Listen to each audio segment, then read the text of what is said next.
Bendiga a la congregación. Amén. Que hoy estamos todos aquí en la casa de Dios. Abra su Biblia en el libro de Mateo. Mateo capítulo 26. Leemos la palabra de Dios en el nombre del Padre, del Hijo y del Espíritu Santo. Amén. Y los principales sacerdotes y los ancianos y todo el concilio buscaban falso testimonio contra Jesús para entregarle a muerte, y no lo hallaron. Aunque muchos testigos falsos se presentaban, pero al fin vinieron 2 testigos falsos que dijeron: este dijo, puedo derribar el templo de Dios y en 3 días reedificarlo. Y levantándose el sumo sacerdote le dijo: ¿no respondes nada?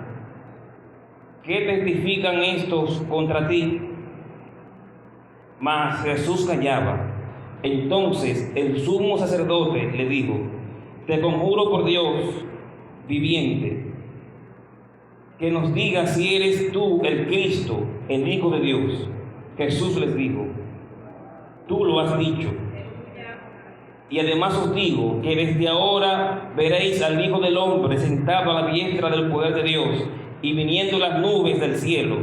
Entonces el sumo sacerdote rasgó sus vestidos, diciendo: ha blasfemado. ¿Qué más necesidad tenemos de testigos? He aquí, ahora mismo habéis oído su blasfemia. ¿Qué os parece? Y respondiendo ellos dijeron: es reo de muerte. Entonces le escupieron en el rostro y le dieron de puñetazos, y otros le abofeteaban, diciendo: profetízanos, Cristo, ¿quién es el que te golpeó? Padre, en el nombre de Cristo Jesús, te damos gracias en esta hora, Dios, por tu palabra. Te pido, Señor, que nos ayude a hablarla y explicarla conforme a tu voluntad, y que ella nos hable, Señor, en el nombre de Jesús. Amén. Pueden sentarse.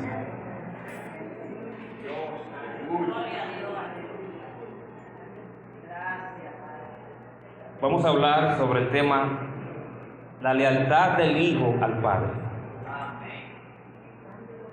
La lealtad del Hijo al Padre. Y esa es una palabra que hoy en día hay poca lealtad. Y donde falta lealtad, entonces se presenta la traición. Y todos nosotros en algún momento hemos sido defraudados por alguien. Por alguien a quien nosotros esperábamos que se comportara de una manera y luego se comportó de otra.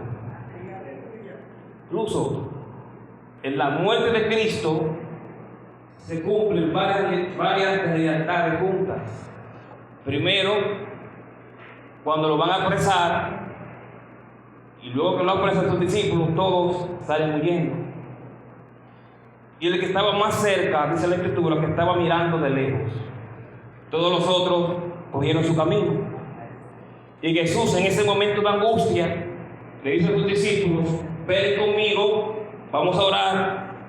Y se lo dijo 3 veces.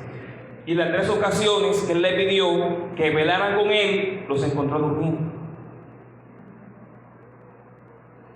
Y no pueden velar aunque sea 1 hora. Y esa oración que Jesús le estaba pidiendo era porque él iba a enfrentar un momento difícil y necesitaba orar. Necesitaba buscar fortaleza, porque lo que le esperaba no era nada fácil. Y Jesús sabía lo que le esperaba. Él sabía qué castigo iba a recibir. Él sabía cómo iba a terminar su vida. Y le pide a sus discípulos: oren conmigo. Escribió J.J. en uno de sus libros que cuando el hombre no ora se mete en problemas. Y después quiere orar para resolver el problema. Y Jesús en ese momento pedía la oración porque él necesitaba fortaleza para enfrentar ese momento. Y cuando no hay fortaleza, Cuando se junta un día malo con un momento de debilidad, no se sabe qué puede pasar. Si el día malo te llega un día en que tú estás débil espiritualmente, tú no sabes qué pueda pasar contigo ese día. Pero procuremos que cuando llegue el día malo, estemos fuertes delante del Señor. Amén. Para poder vencer. Para poder vencer esa prueba. Y Jesús en esa petición de oración también le dijo: oren, velen y oren para que no entren en tentación. Entonces la oración crea una fortaleza que nos permite a nosotros resistir la tentación, resistir el día malo, resistir las adversidades. Y si Jesús lo dijo y oró, entonces nosotros tenemos que poner la atención a estas palabras. Velen y oren para que no entren en tentación. ¿Y por qué sus discípulos no pudieron orar? El enemigo número uno de que uno no puede orar bien es el cansancio. Si usted está cansado y se pone a orar, y el cansancio lo va a vencer. Y ya era tarde de la noche, tenían un día de recreo, intentaron orar, ¿y qué pasó? No pudieron orar. El sueño lo venció, porque el cuerpo ya estaba cansado. Y cuando el cuerpo está cansado, lo que quiere es dormir. El que está cansado se siente tranquilo y en un ratito se duerme. Y batallar contra eso es difícil porque ya el cuerpo no aguanta más. ¿Y qué nos indica eso? Que tenemos que buscar un momento donde no estemos cansados. Y una hora en la que el cuerpo todavía tenga fuerza, para que podamos velar y orar y que el sueño no nos venza. Pero también, ¿por qué Jesús estaba pidiendo que velaran con él? Porque Jesús iba a enfrentar el sacrificio más grande que un ser vivo podía hacer. Jesús iba a cargar la culpa de todos nosotros sobre sus hombros. Y llevar esa culpa no era nada fácil. Y si vemos versos atrás, Él le dice: Padre, si es posible, pasa de mí esta copa, pero que no se haga mi voluntad, sino la tuya. Y en varias ocasiones el Hijo le dice al Padre: Padre, si hay otra manera en la que esto pueda hacerse, hazlo. Si hay otra manera en la que se pueda quitar el pecado de la humanidad sin yo morir, hazlo. Pero Él tenía que enfrentar todo eso. ¿Y qué clase de castigo le tocaba a Cristo? Dice Isaías que en Él no quedó hermosura. Toda la belleza que tenía su cuerpo se le quitó con el maltrato que le dieron. Es cuando aquí una persona queda de esta manera, cuando dice, y su mamá lo reconoce. Y él quedó tan golpeado, tan maltratado, que su cuerpo ya no parecía lo que era. Que su figura ya no era la figura del Cristo que todo el mundo conocía. Y ante tanto maltrato, ante tanto castigo, él necesitaba fortaleza para soportar todo eso que su cuerpo iba a padecer. Y necesitaba que sus discípulos estuvieran con él, que sus discípulos estuviesen a su lado. Y en los momentos de crisis son pocas las personas las que pueden estar al lado del otro.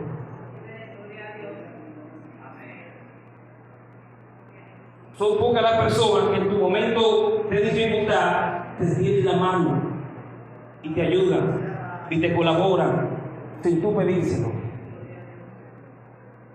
Son pocas las personas que pueden hacer eso. Pero estamos llamados a hacer eso.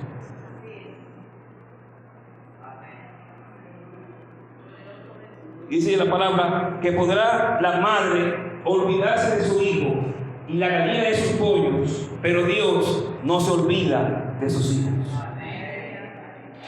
Aunque el hijo estaba experimentando una situación difícil, todavía el padre estaba con el hijo. Todavía el padre no abandonó al hijo. y le dio fuerza. Y en ese momento de angustia, el Señor le fortaleció. Pero ¿cómo le fortaleció? Le envió a Moisés y le envió a Elías. Y en ese momento Jesús recibió fuerza y se fortaleció para continuar la obra que comenzó a hacer. Hay momentos donde hay que detenerse y tomar fuerzas. Sentarse, tomar fuerza y luego seguir el camino. Y Jesús en este momento se detuvo un rato, tomó fuerzas y continuó lo que iba a hacer. ¿A quién se le han acabado las fuerzas? Todos nosotros en momentos le sentimos que ya no tenemos fuerza. Hay momentos donde sentimos que ya llegamos a nuestro último momento, que se acabó todo. Pero cuando no hay fuerzas, sabemos dónde se consiguen las fuerzas. Cuando usted no tenga fuerza, tiene que saber dónde buscar la fuerza que te hace falta. Y aunque tú no tengas ninguna, Dios te la puede multiplicar. Aunque tu ser no tenga cómo continuar hacia adelante, te acercas a Dios y Él te fortalece. Y Él multiplica la fuerza del que no tiene ninguna. O sea que si no tengo fuerza, ya sé dónde conseguirla. ¿En el supermercado? No. ¿En la botica? No. En el altar del Señor. De rodillas. Porque mientras más el hombre clama, más se fortalece. Mientras más el hombre humilla su voluntad delante de Dios, más fuerte se vuelve para decirle que no a las cosas que no se convienen. Y mientras menos fuerza tenemos, más Dios puede glorificar en nosotros. Como le dijo Pablo, bástate mi gracia, porque mi poder se glorifica en medio de tu debilidad. Cuando somos débiles, ahí es que somos fuertes. Porque ahí es que Dios obra en mí, cuando yo no puedo hacer nada.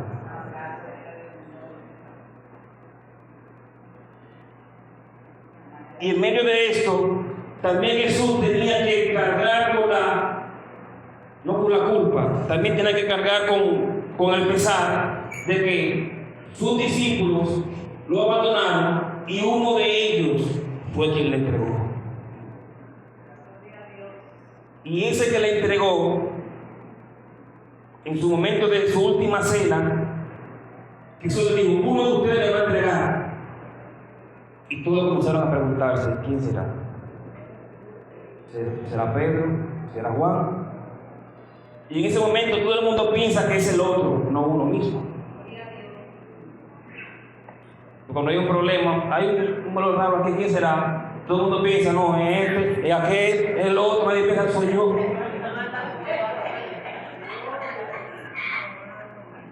Y todos pensaron que otro era el que iba a entregar. Hasta Judas preguntó, ¿quién va a ser que lo va a entregar?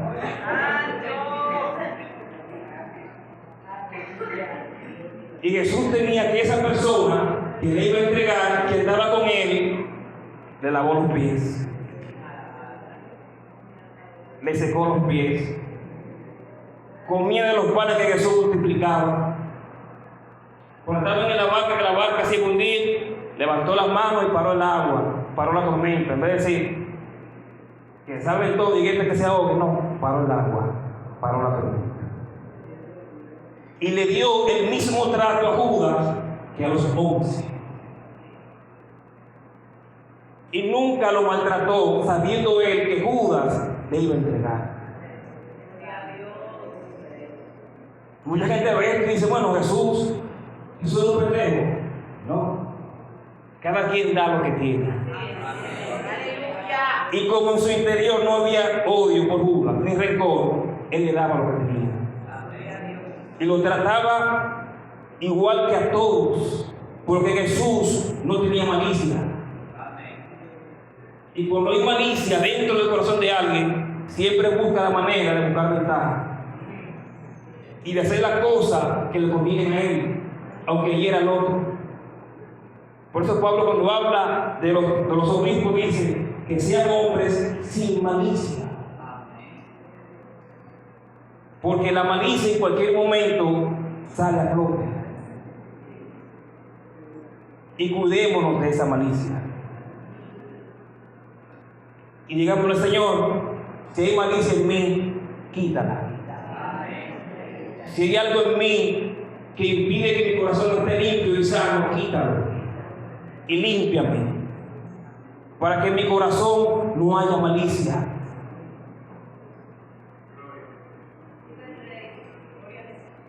Y muchos dicen que Judas hizo lo que le enviaron a hacer, pero la Escritura dice que el diablo se le metió a Judas. Y después que el diablo se le metió, fue y lo vendió.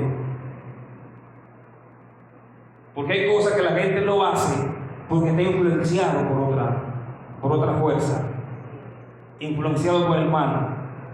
Pero una influencia no quiere decir que eso gobierna la vida de la persona. El que está influenciado siquiera dice que no lo hace. Pero era necesario que Judas hiciera esto, porque si él no entrega a Jesús, Jesús no muere. Si Judas no entrega al maestro, si no lo traiciona, el plan de Dios no se completa.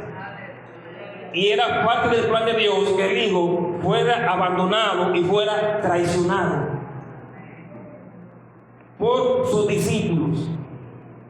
Y luego Él le da vida eterna a lo mismo que le abandonaron.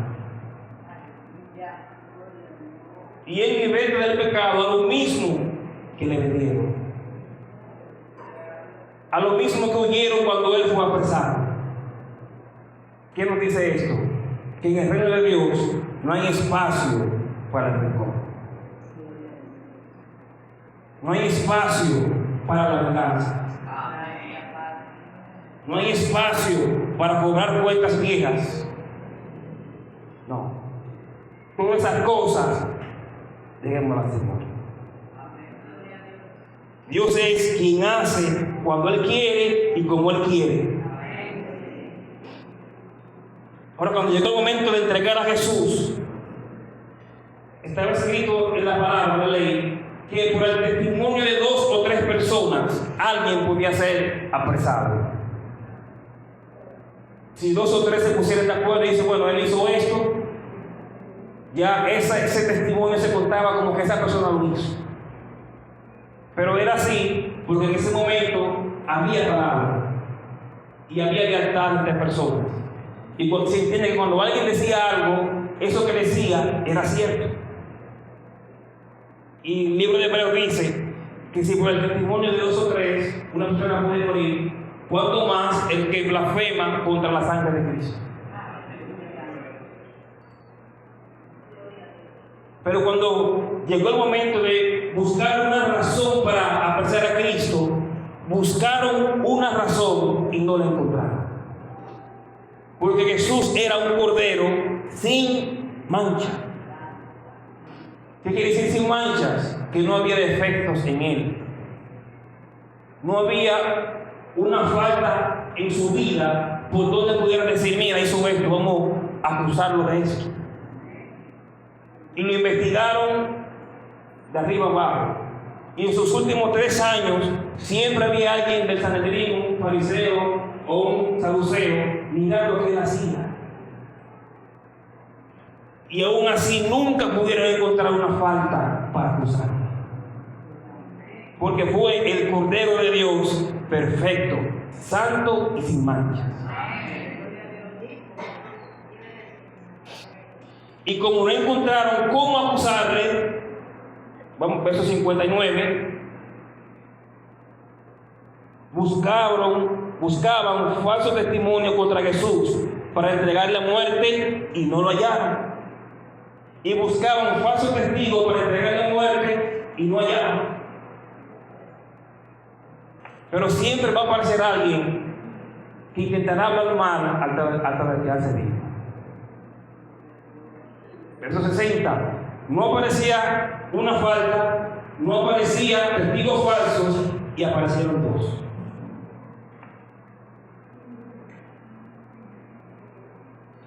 Y no lo hallaron, aunque muchos testigos falsos se presentaban. ¿Cuánto hay para entregar a Jesús? yo me invento algo, lo que sea, que hizo esto, que hizo aquello, que dijo tal cosa. Y parece que dentro de todos esos testigos falsos que llegaban, ellos lo analizaban y vieron que lo que decían como que no tenía sentido. Y de eso se cogieron a dos. Y esos dos vienen que dijeron. Pero al fin vinieron dos testigos falsos y dijeron: este dijo, puedo derribar el templo de Dios y en 3 días reedificarlo. Esa palabra Jesús la dijo textualmente en Mateo 24. Entonces esos testigos falsos eran personas que habían escuchado el mensaje de Jesús y que le seguían, porque dijeron la palabra tal cual como él la dijo, pero sacaron esa palabra de contexto. Por eso tomar una frase que diga a alguien sin escuchar lo que dijo atrás, puede ser que uno cometa faltas sin darse cuenta, porque esto que dijo Jesús no era nada malo. Él estaba hablando de su cuerpo. Todo mi cuerpo, me muero, en 3 días resucito y reedifico este templo.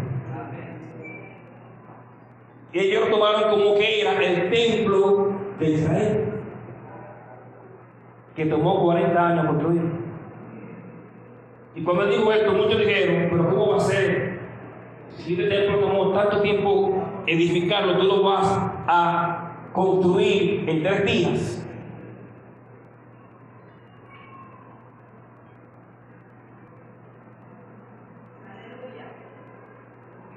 Verso 61. Vamos a 62. Y levantándose el sumo sacerdote, le dijo: no respondes nada. ¿Qué testifican estos contra ti? Ellos consideraban el templo como algo sagrado. Y la excusa que buscaron para acusar a Jesús no es ni siquiera una blasfemia contra Dios. Para ellos era una blasfemia contra el templo. ¿Y quién es más importante, Dios o el templo? Y a veces consideramos al templo más importante que a Dios. A veces consideramos este templo, este cuerpo, más importante que a nuestro Dios.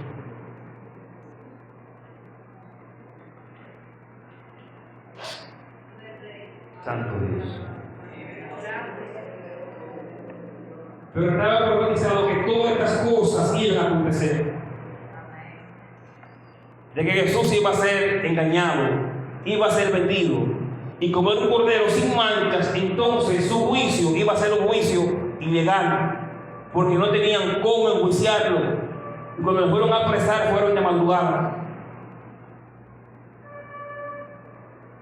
Y estaba prohibido o era ilegal hacer un juicio de madrugada.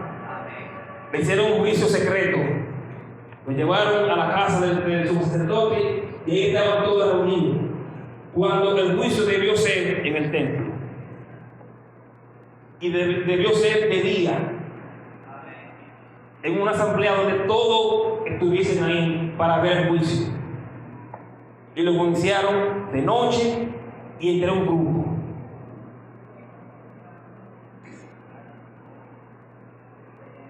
¿Y por qué hicieron eso? Porque en él no había de qué acusar.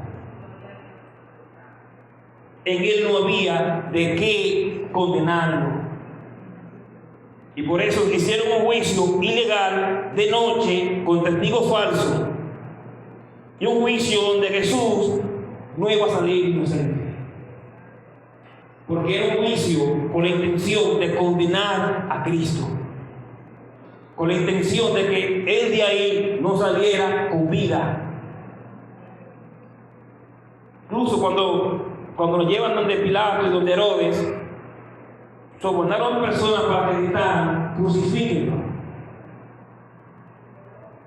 Pero lo que ellos no sabían, que ese que ellos iban a crucificar iba a morir también por ellos. Y ese que ellos estaban hiriendo también estaba muriendo, para que todo el que cree en él no se pierda, sino tenga vida eterna. Y muchos de los que le acusaron luego creyeron en él y fueron salvos. Mas Jesús callaba. Entonces el sumo sacerdote le dijo: te conjuro por Dios viviente, que nos digas si eres tú el Cristo, el Hijo de Dios. ¿Por qué preguntan esto? Porque era evidente que Jesús hizo cosas en su ministerio que ningún profeta podía hacer. Y Jesús mostró ser el Hijo de Dios. Y ellos, aún en ese juicio, estaban dudosos. Aún buscando testigos falsos, dudaban de que si Jesús era o no el Cristo. Y por eso le preguntan: dime, ¿tú eres el Cristo?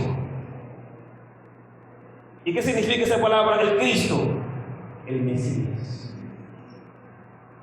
Y el Mesías es la persona que Dios prometió que iba a venir y que iba a derrotar a la serpiente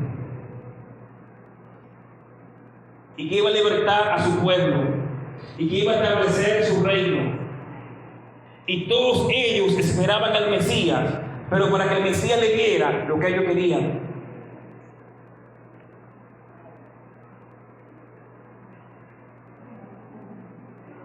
Jesús le dijo: tú lo has dicho, y además os digo que desde ahora veréis al Hijo del Hombre sentado a la diestra del poder de Dios. Y eso se profetizó Salmo 110 y Daniel 7 del 21 en adelante. Salmo 110: siéntate a mi diestra hasta que ponga a tus enemigos por debajo de tus pies.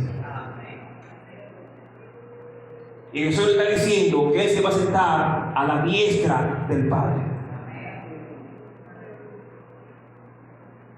en un lugar de privilegio. Y todos ellos, cuando escucharon estas palabras, dijeron: tú estás blasfemando. Si un judío normal decía estas palabras, era una blasfemia. Porque nadie puede decir que se va a sentar a la diestra del Padre. Pero el Hijo sí se puede sentar a la diestra del Padre. Y sí está sentado a la derecha de nuestro Padre, rogando por nosotros. Y no solo habló de esto, sino también habló de su venida. Desde ahora veréis al Hijo del Hombre sentado a la diestra del poder de Dios y viniendo en las nubes del cielo. Jesús no solo habló de su momento de que estaba ahí, también habló de que Él iba a venir en las nubes del cielo. Y Él nos habla también de la esperanza que tenemos nosotros, de que Cristo vuelve.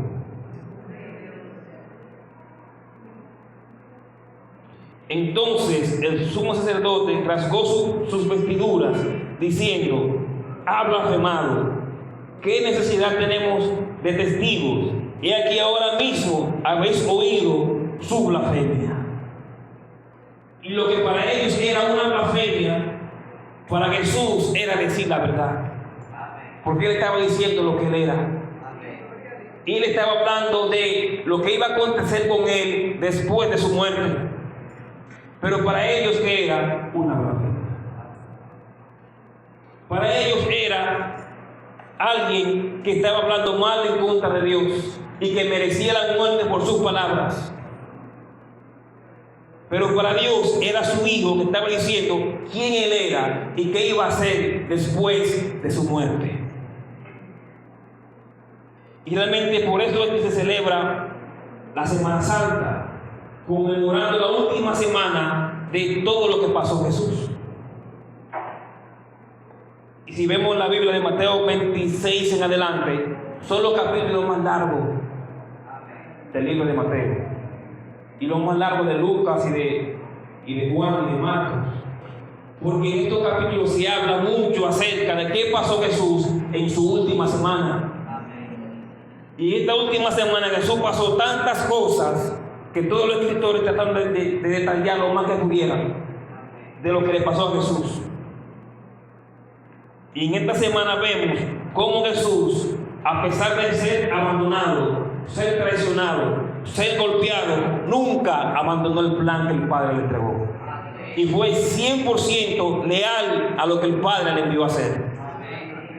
Por eso él dijo: Padre, si es posible, pase de mí esta copa, pero que no se haga mi voluntad, que se haga la tuya. Porque siempre debe gobernar en nosotros, no nuestra voluntad, sino la voluntad del Padre.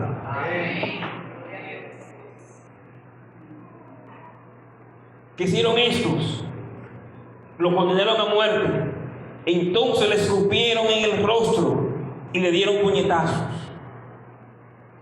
Y Isaías habló de esto, de que lo golpearon, lo escupieron y tomaron su vestido y se lo sortearon,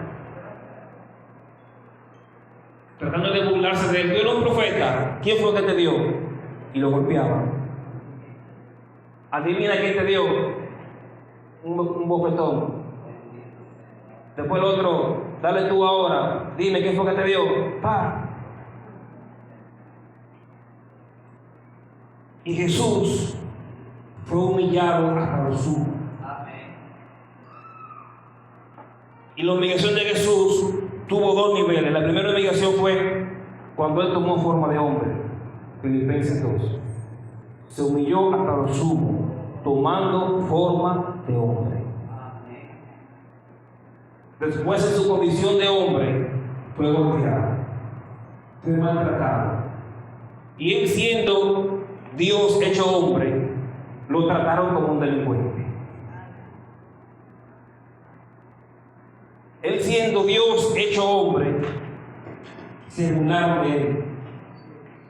Le rasgaron su cuerpo, lo maltrataron, y lo único que no le destruyeron fue su ropa, su túnica. Porque cuando la vieron era una túnica de un solo hilo, y dijeron: esta túnica no la vamos a destruir.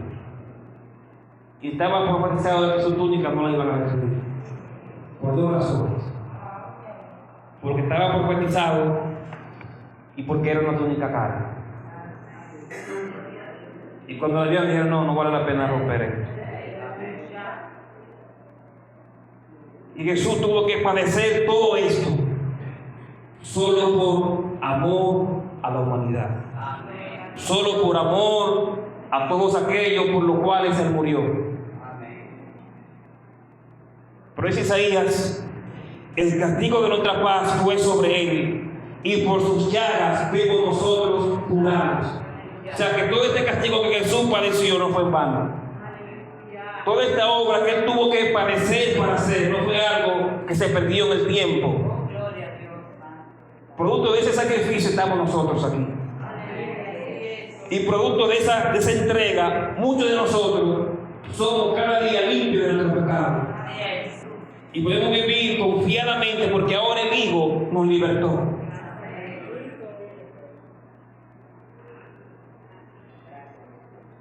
Y le dieron puñetazos y otros la bofeteaban diciendo: profetízanos, Cristo, ¿quién es el que te golpeó? Y para Jesús poder soportar todo esto, ese libro de Gálatas, que Él se hizo maldición por nosotros. Él, sin tener ninguna culpa, ninguna mancha, nada que le estorbe, se hizo maldito por nosotros. Y en su muerte cargó todas nuestras culpas. Todas nuestras enfermedades las cargó Él. Y Él llevó nuestros pecados sin Él tener pecado. Él asumió la culpa de todo lo que yo había hecho sin Él haber hecho nada. Y aquí se cumple el ejemplo que se usaba del Cordero. El Cordero no era culpable de los pecados que cometía el pueblo. Y ese Cordero moría año tras año sin tener culpa de los pecados del otro. Y el Cordero pagaba por lo que no había hecho. Y el Cordero moría y el que cometió el pecado se quedaba vivo. Él tenía que pagar con su vida lo que él nunca había hecho. Y Jesús tuvo que pagar con su vida por todos nuestros pecados sin él cometer ni siquiera uno. Y él se hizo culpable siendo inocente. Por eso él asume nuestra culpa sin él tener culpa. Él asumió nuestros pecados sin tener pecado. Entonces que se lo narra, el castigo de nuestra paz fue sobre él. O sea, toda la culpa que era mía, Dios se la traspasó a Cristo. Y parte de esto fue lo que provocó que Jesús muriera tan rápido. Porque vino toda nuestra culpa fue sobre él. Y cuando lo crucificaron, le rompen las piernas a los dos que estaban a su lado. Cuando llegaron donde Cristo, ya estaba muerto. Y una persona que lo crucificaba podía durar hasta días colgando vivo. Pero a Jesús le dieron tanto maltrato, tanto golpe y tanta la culpa que fue sobre él, que en apenas horas murió. Y para asegurarse de que realmente él había muerto, buscaron a uno que le clavaron una lanza en el costado. Y todas estas personas tienen al Hijo de Dios, le hacen todas estas cosas y ni siquiera se dan cuenta que a quien tienen ahí es a Cristo, es al Hijo de Dios. Y cuando este hombre clava su lanza en el costado, que le cae la sangre y el agua en los ojos, ese hombre era ciego y cobró la vista. Y cuando este hombre cobra la vista, dice, verdaderamente ese era el Hijo de Dios. Y cuando él termina de morir, que ocurre unas tinieblas, y según la historia y la geografía, en ese momento no era tiempo de eclipse, y se puso todo oscuro. Y hubo un temblor de tierra, y muchos dijeron, verdaderamente ese era el Hijo de Dios. Muchos esperan el último momento para reconocer que Cristo era el Hijo de Dios. Pero mientras hay vida, hay oportunidad para reconocer que Él es el Salvador, que Él es el Hijo de Dios, que Él es nuestro libertador, que Él es quien vino y murió por nosotros para comprar nuestra salvación. Y esa muerte fue sucedida de varios milagros. Uno de ellos fue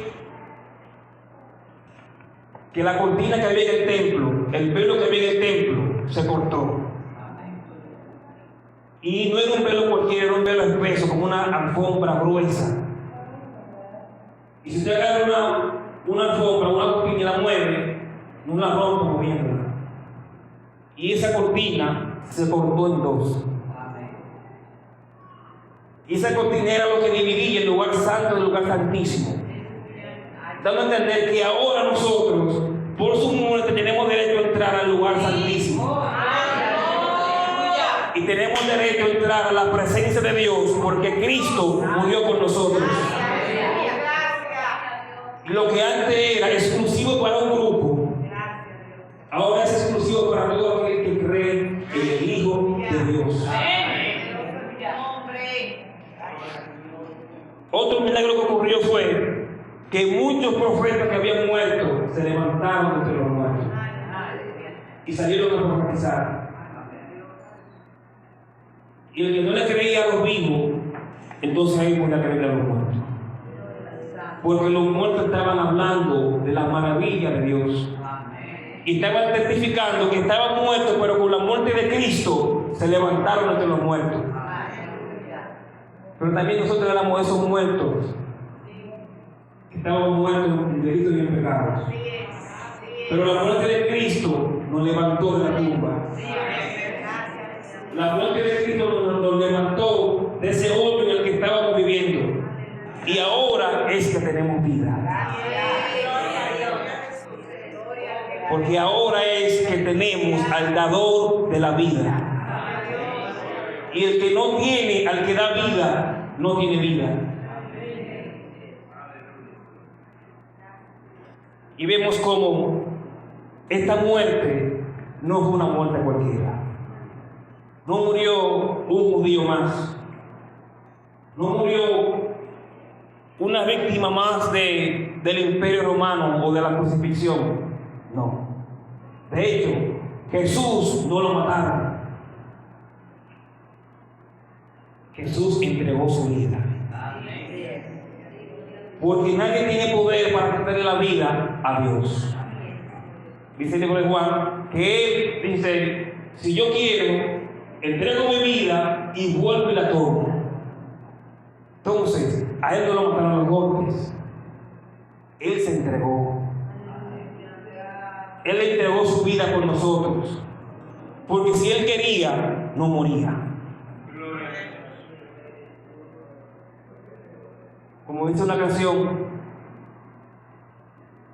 que a Él hicieron todas esas cosas, pero Él se entregó. Él decidió morir para que nosotros encontremos la vida en Él. Pero no se quedó muerto, porque cualquiera puede entregar su vida. Un padre por un hijo entrega su vida. No, yo doy mi vida a Él, pero después que te la quitan, tú no la puedes volver a tomar. No. Y Él la entregó, y después que la entregó, la tomó otra vez. Y no se quedó entre los muertos, sino que se levantó entre los muertos. ¡Aleluya! Por eso Pablo dice: si Cristo no resucitó, vana es nuestra fe.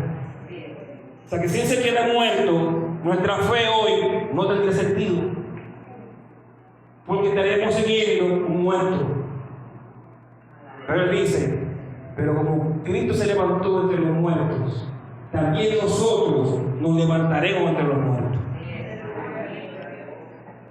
Y Él es la primicia entre los que duermen. Y así mismo como Él se levantó para no morir más, nosotros cuando nos levantemos con Él, será para no volver a morir. Ya para concluir,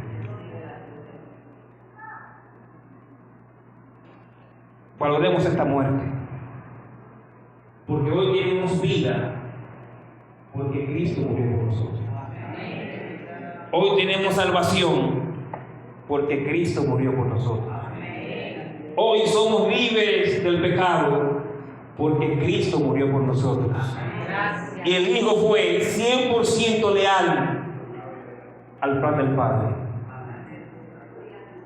Y en todo momento se ajustó a una sola cosa: a la voluntad de Dios. Y la voluntad de Dios siempre es buena, agradable y perfecta para sus hijos. Padre, en el nombre de Jesús,